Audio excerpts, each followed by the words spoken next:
Hi friends, welcome to our channel SBM Coaching Center. Friends, ଆଜିର ଭିଡ଼ିଓରେ ମୁଁ ଆପଣମାନଙ୍କ ପାଇଁ ନେଇ ଆସିଛି ଆପଣମାନଙ୍କର ମ୍ୟାଟ୍ରିକ୍ ମନ୍ତ୍ର ଯାହାକି ଆପଣମାନଙ୍କର ଡେଲି ନ୍ୟୁଜ୍ ପେପର ସମ୍ବାଦରେ ଆସିଛି। ଫ୍ରେଣ୍ଡସ୍, ଆପଣମାନଙ୍କର ବୋର୍ଡ଼ ଏକ୍ଜାମ ପାଖେଇ ଆସିଲାଣି ତ ଆଶା କରୁଛି ଆପଣମାନଙ୍କର ପଢ଼ାପଢ଼ି ଠିକ୍ ୱେରେ ଚାଲିଥିବ। ତ ସାଙ୍ଗମାନେ ଆପଣମାନେ ଆପଣମାନଙ୍କର ପଢ଼ା ସହିତ ଏହି ପ୍ରାକ୍ଟିସ୍ ସେଟ୍ ଗୁଡ଼ିକୁ ମଧ୍ୟ ପ୍ରାକ୍ଟିସ୍ କରନ୍ତୁ, ଯାହାଫଳରେ କି ଆପଣମାନଙ୍କର ଯେଉଁ ପରୀକ୍ଷାରେ ଯେଉଁ ଆସୁଛି କୋଶ୍ଚିନ୍ ଗୁଡ଼ିକ ସେ କୋଶ୍ଚିନ୍ ଗୁଡ଼ିକ ସହିତ ଆପଣମାନେ ପରିଚିତ ହୋଇଥିବେ। କାହିଁକି ନା ବିଭିନ୍ନ ପ୍ରକାର ପ୍ରଶ୍ନ ଗୁଡ଼ିକ ବିଭିନ୍ନ ପ୍ରକାର ୱେରେ ଆସିଥାଉଛି। ତ ସେଥିପାଇଁ ଆପଣମାନେ ପ୍ରଶ୍ନ ଗୁଡ଼ିକୁ ଦେଖନ୍ତୁ, କେଉଁ ପ୍ରକାର ପ୍ରଶ୍ନ କେମିତି ଆସୁଛି, ତାର ଅପସନ୍ କ'ଣ ଅଛି ସେଗୁଡ଼ିକୁ ଦେଖନ୍ତୁ। କାହିଁକି ନା ଏଥିରୁ ମଧ୍ୟ ଆମେ ଯାହା ଯାହା ପ୍ରାକ୍ଟିସ୍ କରୁଛନ୍ତି ଏହି ସମସ୍ତ କୋଶ୍ଚିନ୍ ଆପଣମାନଙ୍କର ବୋର୍ଡ଼ ଏକ୍ଜାମରେ ଆସିଥାଉଛି। ତ ସାଙ୍ଗମାନେ ଆପଣମାନେ ଆମ ଚ୍ୟାନେଲ ସହିତ ଜଡ଼ିତ ହୋଇ ରୁହନ୍ତୁ। ମୁଁ ପ୍ରତ୍ୟେକ ଦିନ ବିଭିନ୍ନ ପ୍ରକାର ସମାଜ ପେପରରେ ଆସୁଥିବା କୋଶ୍ଚିନ୍ ଆନ୍ସର ଗୁଡ଼ିକୁ ଡିସ୍କସନ୍ କରୁଛି। ତା ସହିତ ଆପଣମାନଙ୍କର ଏହି କୋଶ୍ଚିନ୍ ଆନ୍ସର ଗୁଡ଼ିକ ଦେଖିଲେ ଆପଣମାନଙ୍କର ବିଭିନ୍ନ ପ୍ରକାର ପ୍ରଶ୍ନକୁ ଜାଣିପାରିବେ। ତା ସହିତ କ'ଣ ହେବ ଆପଣମାନଙ୍କର କାମରେ ଆସିବ। ତ ଚାଲନ୍ତୁ ଡେରି ନ କରି ଭିଡ଼ିଓ ଷ୍ଟାର୍ଟ କରିବା। ସାଙ୍ଗମାନେ ଆପଣମାନେ ମଧ୍ୟ ନିଜର ଯେଉଁ ମାର୍କ ଚେକ୍ କରନ୍ତୁ, କାହିଁକି ନା ଆପଣମାନେ ଦେଖିବେ ଆପଣମାନଙ୍କ ସ୍କୋୟାର କେତେ ରହିଲା, ଆଉ ଯାହା ରହିଲା ସେ ହେଉଛି ଆପଣମାନଙ୍କ ପ୍ରକୃତ ସ୍କୋୟାର। ତ ସର୍ବପ୍ରଥମେ ଆପଣମାନେ ଖାତା ପେନ୍ ଧରି ପାଖରେ ବସନ୍ତୁ। ମୁଁ ଯେତେବେଳେ ପ୍ରଶ୍ନ ସହିତ ଉତ୍ତର ମଧ୍ୟ ଆଲୋଚନା କରିବି, ତା ପୂର୍ବରୁ ଆପଣମାନେ ଏହାର ସଠିକ୍ ଉତ୍ତରକୁ ବାଛି ଆପଣମାନେ ଖାତାରେ ଲେଖିବେ ଏବଂ ସର୍ବଶେଷରେ ଜାଣିବେ ସ୍କୋୟାର ଆପଣମାନଙ୍କର କେତେ ରହିଲା। ତ ଚାଲନ୍ତୁ ଡେରି ନ କରି ଭିଡ଼ିଓଟିକୁ ଷ୍ଟାର୍ଟ କରିବା। ଭିଡ଼ିଓଟି ଷ୍ଟାର୍ଟ କରିବା ଆଗରୁ କହି ରଖୁ ଯେ ଯଦି ଆମ ଚ୍ୟାନେଲରେ ଆପଣମାନେ ନୂଆ ଅଛନ୍ତି ତେବେ ଏବେ ହିଁ ଆମ ଚ୍ୟାନେଲକୁ ସବସ୍କ୍ରାଇବ୍ କରି ବେଲ୍ ଆଇକନ୍ଟି ଦବାଇ ଅଲ୍ ନୋଟିଫିକେସନ୍କୁ କ୍ଲିକ୍ କରିଦିଅନ୍ତୁ। ଯେତେବେଳେ ମୁଁ ସମସ୍ତ ଭିଡ଼ିଓକୁ କୌଣସି ଭିଡ଼ିଓ ଅପଲୋଡ଼ କରିବି ତାହେଲେ ସର୍ବପ୍ରଥମେ ଆପଣମାନେ ହିଁ ଏହାକୁ ଦେଖିପାରିବେ। ତ ଚାଲନ୍ତୁ ଡେରି ନ କରି ଷ୍ଟାର୍ଟ କରିବା। 1 ନମ୍ବର ହେଲା ଶିଶିର ଶବ୍ଦର ଅର୍ଥ କ'ଣ? ଶିଶିର ଶବ୍ଦର ଅର୍ଥ ହେଉଛି କ'ଣ? ଅପସନ୍ ଗୁଡ଼ିକ ଦେଖନ୍ତୁ। ଅପସନ୍ ଗୁଡ଼ିକରେ କହିଛି ଏ ଜଳକଣା, ଅପସନ୍ ଏ ଶୀତଳ, ଅପସନ୍ ବି ଜଳକଣା, ଅପସନ୍ ସି କୂଳ, ଅପସନ୍ ଡି ପବନ। ତ ଶିକର ଅର୍ଥ ହେଉଛି ଜଳକଣା। କବିତାରେ ବ୍ୟବହୃତ ପୟୋଦୀ ଶବ୍ଦର ଅର୍ଥ କ'ଣ? କବିତାରେ ବ୍ୟବହୃତ ପୟୋଦୀ ଶବ୍ଦର ଅର୍ଥ ହେଉଛି ସମୁଦ୍ର। ପର୍ବତମାଳା ଗୁଡ଼ିକ ଉତ୍କଳ ଜନନୀଙ୍କ ଦେହରେ କିଭଳି ଶୋଭା ପାଉଛି? ତରଙ୍ଗ ପରି ଶୋଭା ପାଉଛି। ମାନଗୋବିନ୍ଦ ନାମରେ କିଏ ପରିଚିତ? ମାନଗୋବିନ୍ଦ ନାମରେ ଦୁର୍ଯ୍ୟୋଧନ ପରିଚିତ। ଭୀମ କାହିଁକି ମହାଦେବଙ୍କୁ ଧ୍ୟାନ କରିଥିଲେ? ସିଂହନାଦ ପାଇବା ପାଇଁ ଭୀମ ମହାଦେବଙ୍କୁ ଧ୍ୟାନ କରିଥିଲେ। ଆସନ କମ୍ପିଲା ଯେ ଦେବ ଶୂଳଧର, ଅପସନ୍ ଡି ହେବ ରାଇଟ୍ ଆନ୍ସର୍ ଶୂଳଧର। କିଏ ସୀତାଙ୍କୁ ଅପହରଣ କରି ନେଇଥିଲେ? ରାବଣ ସୀତାଙ୍କୁ ଅପହରଣ କରି ନେଇଥିଲେ। ସମୁଦ୍ରରେ ଗିରି ସବୁ ବୁଡ଼ିଗଲା ବେଳେ କ'ଣ ପରିଦୃଷ୍ଟ ହେଉନଥିଲା? ବୁଦ୍ବୁଦ୍ ପରିଦୃଷ୍ଟ ହେଉନଥିଲା। Option C right answer. କବିତାରେ ରାଘବ ଶବ୍ଦଟି କାହା ଉଦ୍ଦେଶ୍ୟରେ ବ୍ୟବହାର କରାଯାଇଛି? ରାମଚନ୍ଦ୍ରଙ୍କ ଉଦ୍ଦେଶ୍ୟରେ ରାଘବ ଶବ୍ଦଟି ବ୍ୟବହାର କରାଯାଇଛି। ଚିଲିକାରେ ବା ଚିଲିକା ପବନରେ କେଉଁ କବିଙ୍କ ସଙ୍ଗୀତ ଭାସି ଆସୁଥିଲା? କେଉଁ କବି? ନା କବି ସୂର୍ଯ୍ୟ ବଳଦେବ ରଥଙ୍କ ରଚିତ ଗଲାଣି ତ ଗଲା କଥାରେ ସଙ୍ଗାତ କବିତାଟି କ'ଣ ଥିଲା? ପବନରେ ଭାସି ଆସୁଥିଲା। ଚିଲିକାର ନୀଳବକ୍ଷରେ କିଏ ଅଧିଷ୍ଠାନ କରିଛି ବୋଲି କବି କହିଛନ୍ତି? ଚିଲିକାର ନୀଳବକ୍ଷରେ କିଏ ଅଧିଷ୍ଠାନ କରିଛି? ଗୀତତାନ ଅଧିଷ୍ଠାନ କରିଛି। ପୋତପାଳମାନେ ରାତ୍ରିରେ ତରଣୀରେ କ'ଣ ଜାଳନ୍ତି? ମଶାଲ ଜାଳନ୍ତି। କବି କାହାକୁ ଯୋଗେଶ୍ୱରୀ ବୋଲି କହିଛନ୍ତି? କବି ଉଷାଙ୍କୁ ଯୋଗେଶ୍ୱରୀ ବୋଲି କହିଛନ୍ତି। ଉଷାଙ୍କର କର ବୋଲି କବି କାହାକୁ କଳ୍ପନା କରିଛନ୍ତି? ଉଷାଙ୍କର କର ବୋଲି କବି ଏଠି ପଲ୍ଲବକୁ କର ପଲ୍ଲବେ ବୋଲି କୁହାଯାଇଛି। ପଲ୍ଲବକୁ ଏଠି କର ବୋଲି ତୁଳନା କରାଯାଇଛି। ବାଲ୍ମୀକି ଆଶ୍ରମରେ ରହୁଥିବା ଦେବୀ ସୀତାଙ୍କୁ ଦର୍ଶନ କରିବା ପାଇଁ କିଏ ଆସିଛନ୍ତି ବୋଲି କବି କହିଛନ୍ତି ଏଠି? ନା ଉଷା ଦେବୀ ଆସିଛନ୍ତି ବୋଲି ଏଠି କବି କହିଛନ୍ତି। ମାନବ ମସ୍ତିଷ୍କରେ କ'ଣ ସଞ୍ଚିତ ହୋଇ ରହିଛି ବୋଲି କବି କହିଛନ୍ତି? ମାନବ ମସ୍ତିଷ୍କରେ କ'ଣ କହିଛନ୍ତି? ନା ରାଇଟ୍ ଆନ୍ସର ହେବ ଅପମାନ। ସନ୍ଧାନୀମାନଙ୍କ ସମ୍ମୁଖରେ ମୋହ ମମତାର ନୀର କ'ଣ ସୃଷ୍ଟି କରେ?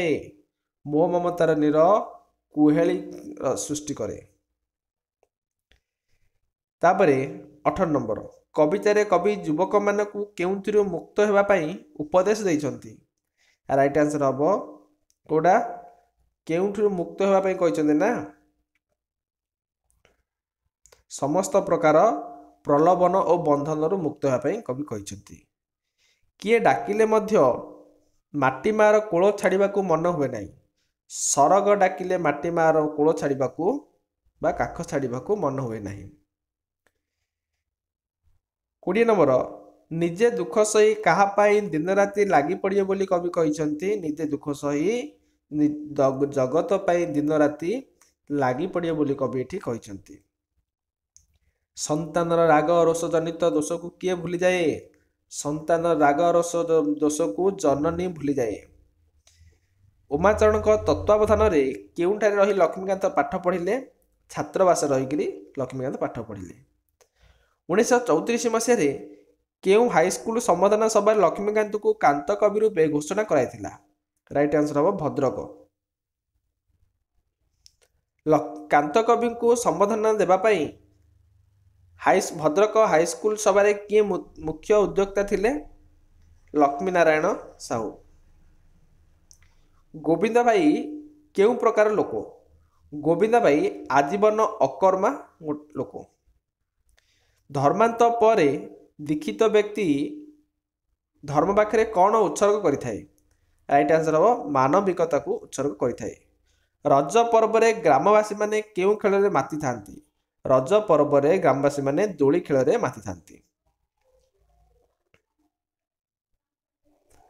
ଆଧୁନିକ ସଭ୍ୟତାରେ ସର୍ବତ୍ର କାହାର ଅଭାବ ପରିଲକ୍ଷିତ ହେଉଛି?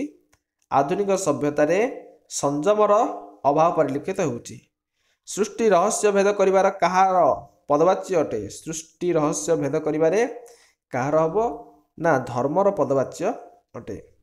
ପୂର୍ବର ପଞ୍ଚଭୂତ ବର୍ତ୍ତମାନ ବିଶ୍ଳେଷଣ ପାଇଁ କେଉଁ ରୂପେ ନିରୂପିତ ହୋଇଛି ବା କେଉଁ ହୋଇଛନ୍ତି? ରାଇଟ୍ ଆନ୍ସର ହେବ କୋଉଟା? ଅଶେଷ ଉପାଦାନର ସମଷ୍ଟି ରୂପେ ନିରୂପିତ ହୋଇଛନ୍ତି। କେତେବେଳେ ବିଜ୍ଞାନର ଅନ୍ଧକାର ଦିଗଟି ଅପସାରିତ ହୋଇଯିବ? ଯେତେବେଳେ ଆମେ ସମସ୍ତ ବିଷୟକୁ ଜାଣିବା, ସେତେବେଳେ ବିଜ୍ଞାନର ଦିଗଟି ଅନ୍ଧକାର କ'ଣ ହୋଇଯିବ? ଅପସାରିତ ହୋଇଯିବ। ଛୋଟରୁ ରକ୍ଷା କରିବାକୁ ହେଲେ କ'ଣ କରିବାକୁ ହେବ? ଛୋଟରୁ ରକ୍ଷା କରିବାକୁ ହେଲେ ବଡ଼କୁ ବାରଣ କରିବାକୁ ପଡ଼ିବ। ବଡ଼କୁ କ'ଣ କରିବାକୁ ପଡ଼ିବ? ବାରଣ କରିବାକୁ ପଡ଼ିବ। ନିମ୍ନଲିଖିତ ମଧ୍ୟରୁ କେଉଁ କାର୍ଯ୍ୟଟି ଆମେ ଇଂରାଜୀ ଭାଷାରେ ନ କରି ଓଡ଼ିଆ ଭାଷାରେ କରୁଛନ୍ତି?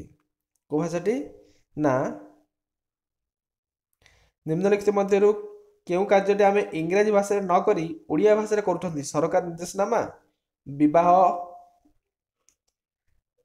ବିବାହ ବତ ପାଇଁ ନିମନ୍ତ୍ରଣ ଛପାଇବା, ଏଇଟା ମଧ୍ୟ ଇଂଲିଶ, ଏଇଟା ଇଂରାଜୀ, ଏଇଟା ମଧ୍ୟ ଇଂରାଜୀ ହେଉଛି। କୋର୍ଟ କଚେରୀ କାର୍ଯ୍ୟ, ଏଇଟା ମଧ୍ୟ ଇଂରାଜୀ ହେଉଛି। ତ କେଉଁଠି ମଧ୍ୟ ଠିକ୍ ହେବନି। ଏଇଟା ହେବ ରାଇଟ୍ ଆନ୍ସର ଡି, କୋଉଟା ମଧ୍ୟ ନାହିଁ। ତିନୋଟି ଯାକ ମଧ୍ୟରୁ ସବୁ ଯାକ ଇଂରାଜୀ ଭାଷାରେ ବ୍ୟବହୃତ ହେଉଛି। ପ୍ରତ୍ୟେକ ଭୋଟର ଉପଯୁକ୍ତ ଶିକ୍ଷା ନ ପାଇବା ପର୍ଯ୍ୟନ୍ତ କ'ଣ ସଫଳ ହୋଇପାରିବ ନାହିଁ? କୋଉଟା? ଗଣତନ୍ତ୍ର କେବେ ହେଲେ ସଫଳ ହୋଇପାରିବ ନାହିଁ। ରାଇଟ୍ ଆନ୍ସର ହେବ ଅପସନ୍ ବି। ସ୍ୱାମୀ ରାମକୃଷ୍ଣାନନ୍ଦଙ୍କର ସନ୍ନ୍ୟାସ ହେବା ପୂର୍ବର ନାମ କ'ଣ ଥିଲା? ଶଶିଭୂଷଣ ଥିଲା। ତାପରେ 36 ନମ୍ବର କହିଛି ନିମ୍ନଲିଖିତ ପୁସ୍ତକ ଗୁଡ଼ିକ ମଧ୍ୟରୁ କେଉଁଟି ଶରତ କୁମାର ମହାନ୍ତିଙ୍କ ଦ୍ୱାରା ରଚିତ ହୋଇନାହିଁ? ଆକାଶ ଆହ୍ୱାନ, ଏଇଟା ହେଇଛି। 19 ଶତାବ୍ଦୀର ଓଡ଼ିଶା ତୈଳମ ସ୍ଥାନ, ଏଇଟା ହେଇଛି। ସଂସ୍କୃତି ଅପସଂସ୍କୃତି, ଏଇଟା ମଧ୍ୟ ହେଇଛି। ତ କୋଉଟା ହେବ? ଅପସନ୍ ଡି ହେବ ପ୍ରବନ୍ଧ ପ୍ରବାହଟା, ଏଇଟା ହେଇନାହିଁ। ତ ରାଇଟ୍ ଆନ୍ସର ଏଇଟା ହେବ।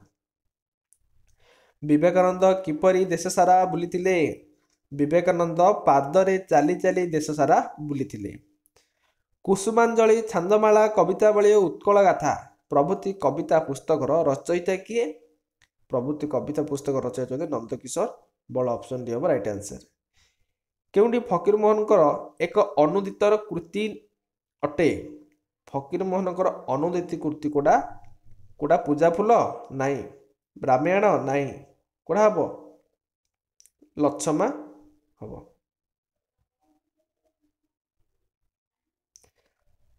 हठात किए भुकी उठिला? हठात कुकुर भुकी उठिला। बारिपदा सहर केउं जिले अवस्थित? बारिपदा सहर मयूरभंज जिले में अवस्थित। एते बड़ फाल करिबु नाही एक कथा काहाकू कुआ जायछि? एक कथा काठुरिया को कुआ जायछि। अंगद काहा उपरे उज्जवल ताराटिए देखिले? अंगद शांति स्तूप उपरे गोटे उज्जवल ताराटिए देखिथिले। काहा सहित ताल पकाई चलिबा अंगद पक्षे सहज नथिला? दीर्घदेही पुरुषों सहित चलिबा अंगद पक्षे सहज नथिला। बस रु ओह्लाई नटवर बाबू के आड़ को मुहाइले? बस रु ओह्लाई नटवर बाबू हरिगुड़िया चाली आड़ को मुहाइले। ग्राम मानकरे वर्षा दिने पाद चला रास्ता केउठारे होता है? ग्राम मानकरे वर्षा दिने पाद चला रास्ता हिड़ उपरे होता है, किंतु खरा दिने कौन होता है? बिल मझिरे होता है, किंतु वर्षा दिन कही हिड़ उपरे हम। प्रीतिंगर बयस आनुमानिक केते थिला? प्रीतिंगर बयस आनुमानिक थिला 30 वर्ष। नरसिंहदेव केउं समय सूर्य को नमस्कार करुथिले? नरसिंहदेव सूर्य उदय समय सूर्य को नमस्कार करुथिले। वाक्य संक्षेपण उद्देश्य कौन? वाक्य को श्रुति मधुर करने वाक्य संक्षेपण उद्देश्य। आखि पकाइबा यह कि प्रकार रूढ़ी? आखि पकाइबा होची आखि पकाइबा पकाइबा काम चली ताने क्रियायुक्त रूढ़ी अच्छी क्रियाटी अच्छी ना पकाइबा। तो सांग मैंने आज आम आपण मानकर 50टी एमसीक्यू देखिले। 50टी एमसीक्यू मध्यरु आपण मानकर केते स्क्वायर रहिला ता निश्चित रूपे कमेंट माध्यम जनइबे।